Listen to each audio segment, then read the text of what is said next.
I'd like to talk about the poison pawn trap. A poison pawn is a pawn that can be taken but shouldn't be taken because it can fall into a trap. In the beginning of the game, the poison pawn is the b2 pawn and should not be taken with the black queen. For example, in this position, queen comes to a5 and says check to the white king. White just blocks with the bishop on d2, forcing the queen to move back, and usually does so to b6. Knight can come to c3, and then black can take the b2 pawn. He has now just fallen into the poison pawn trap. White's rook will come to b1, forcing queen only to go to a3.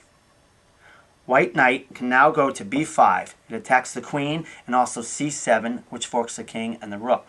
But the black's queen has to move. So black's queen has two options. He can take the a2 pawn, or he can come to a4.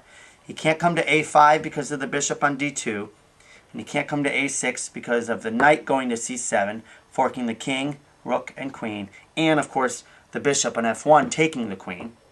So in this position, he has two options. Let's try a2. If he takes a2, rook now goes over to a1. The queen cannot stay on the a file and must now only go to b2. Note he cannot go to c4 because of the bishop on f1, so back to b2 he is. Now white now goes bishop to c3, trapping the queen. The queen cannot take the knight on b5 because of the bishop on f1, and so in this position he would do a desperado. He would take the rook, queen would take the queen, and white would win very easily. So in this position, taking a2 would have been a bad idea. So let's start over again. Queen takes b2, rook over to b1, queen a3, knight to b5. Let's try a4. If queen goes to a4, knight can go to d6 and say check. Note that the e7 pawn can take the knight on d6. But if he does so, the bishop on f1 will come to b5, forking the king and the queen, and will win the queen.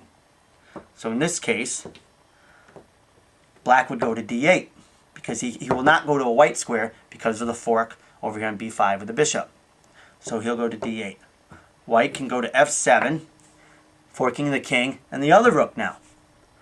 The king has three options to move, but will not want to go to either one of the white squares, because if he goes to either one of the white squares, bishop on f1 will come over here, like we said, and fork the king and the queen. So he'll come to c7. Bishop can now go to f4 and say check. Note the king cannot come over to here because of the rook over here on b1. Cannot come up here because of the pawn on d5. Cannot stay here because of the bishop and the knight. And doesn't want to go to a white square. And can't go to d8. So he blocks with e5 just to prolong the game.